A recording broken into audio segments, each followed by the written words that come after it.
తమిళనాడులో ప్రభుత్వ ఏర్పాటుపై ఉత్కంఠ కొనసాగుతోంది. 24 గంటల వ్యవధిలో గవర్నర్ రాజేంద్ర ఆర్లేకర్తో రెండోసారి టీవీకే అధినేత విజయ్ సమావేశమైన ఫలితం లేకుండా పోయింది. విజయ్తో జరిగిన భేటీపై లోక్ భవన్ ప్రెస్ నోట్ విడుదల చేసింది. ప్రభుత్వం ఏర్పాటుకు మెజారిటీ చూపాల్సిన అవసరాన్ని విజయ్కు గవర్నర్ వివరించారని పేర్కొంది. మరోవైపు మిత్రపక్షాలతో సమావేశమైన డీఎంకే అధినేత మాజీ సీఎం ఎంకే స్టాలిన్ విజయ్కు మద్దతిచ్చే అంశాన్ని ఆయా పార్టీల నిర్ణయానికే వదిలేశారు.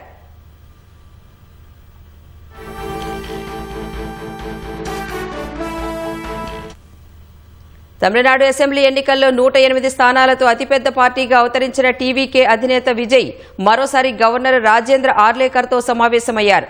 ప్రభుత్వ ఏర్పాటుకు ఆహ్వానించాల్సిందిగా కోరారు. ఈ సందర్భంగా విజయ్ని గవర్నర్ పలు ప్రశ్నలు అడిగారు. ఈ మేరకు విజయ్తో భేటీకి సంబంధించి లోక్ భవన్ ప్రెస్ నోట్ విడుదల చేసింది. ప్రభుత్వ ఏర్పాటుకు తగినంత మెజారిటీ టీవీకే వద్ద కనిపించడం లేదని విజయ్కు గవర్నర్ తెలిపారని పేర్కొంది. మెజారిటీతో రావాలని విజయ్కు గవర్నర్ సూచించారని లోక్ భవన్ వెల్లడించింది. టీవీకేకు 108 మంది సభ్యులు ఉండగా కాంగ్రెస్ మద్దతుతో ఆ పార్టీ బలం 113కు చేరింది. సాధారణ మెజారిటీకి ఇంకా 5 నుంచి 6 సభ్యులు కావాల్సి ఉంది.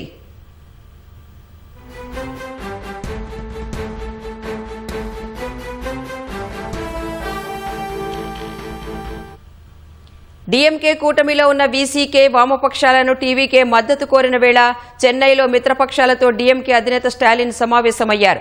విజయ్కు మద్దతిచ్చే అంశాన్ని మిత్రపక్షాల నిర్ణయానికే ఆయన వదిలేశారు. స్వేచ్ఛగా నిర్ణయం తీసుకోవాలని వీసీకే, సిపిఐ, సిపిఎంకు స్టాలిన్ సూచించారు. ఈ నేపథ్యంలో వామపక్ష పార్టీలు శుక్రవారం విడిగా సమావేశం కానున్నాయి.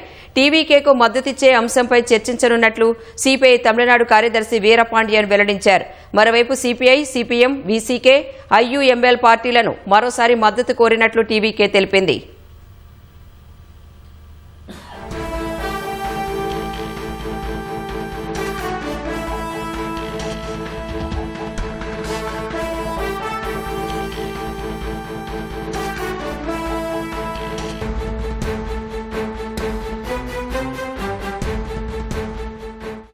Vijay has returned to CPI, CPM and our parties in Tamil Nadu.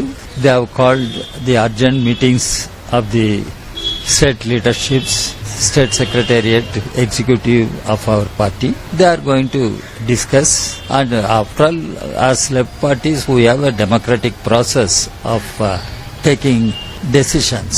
So they will have discussion there. They will consult the national leadership also. I can say at this point of time, the governor must give chance to the single largest party. Even though the mandate, one can say fractured mandate, but the largest mandate is for Mr. Vijay, and he must be given an opportunity, chance, and he must be given time to go for floor test and prove his majority. That is the process, that is the practice, that is the convention. Why governor is not doing that? This is what we are questioning. Governor should understand we are a democracy. Governor should not act as a representative of BJP or RSS. This is our position. Tamil Nadu governor వైఖరిని నిరసిస్తూ లోక్ భవన్ ముందు TVK కార్యకర్తలు ఆందోళన నిర్వహించారు.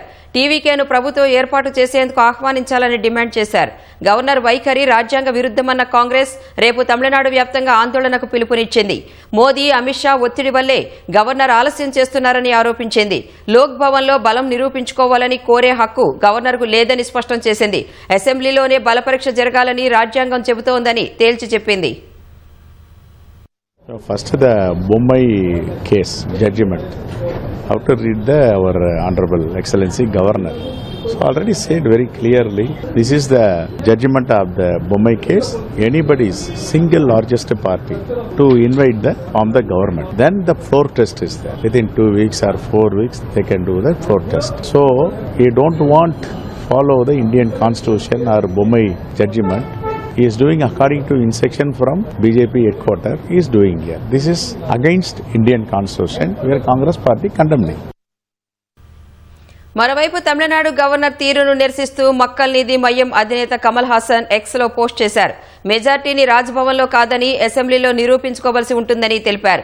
ఇదే విషయాన్ని SR Bommai కేసులో supreme court చెప్పిందని రాసుకొచ్చారు. అసెంబ్లీ ఎన్నికల్లో అతిపెద్ద పార్టీగా అవతరించిన టీవీకేను ప్రభుత్వ ఏర్పాటుకు ఆహ్వానించాలని డిమాండ్ చేశారు. తమిళనాడు ప్రజల తీర్పును గవర్నర్ గౌరవించాలని కోరారు.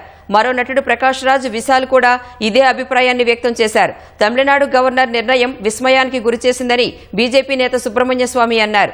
తమిళనాడు గవర్నర్ ప్రజాస్వామ్యాన్ని కాపాడాలన్న ఆయన ప్రభుత్వ ఏర్పాటుకు విజయ్ను వెంటనే ఆహ్వానించాలని కోరారు. ప్రభుత్వం ఏర్పడ్డాక అసెంబ్లీలో బలపరీక్ష నిర్వహించాలని సుబ్రహ్మణ్య స్వామి సూచించారు.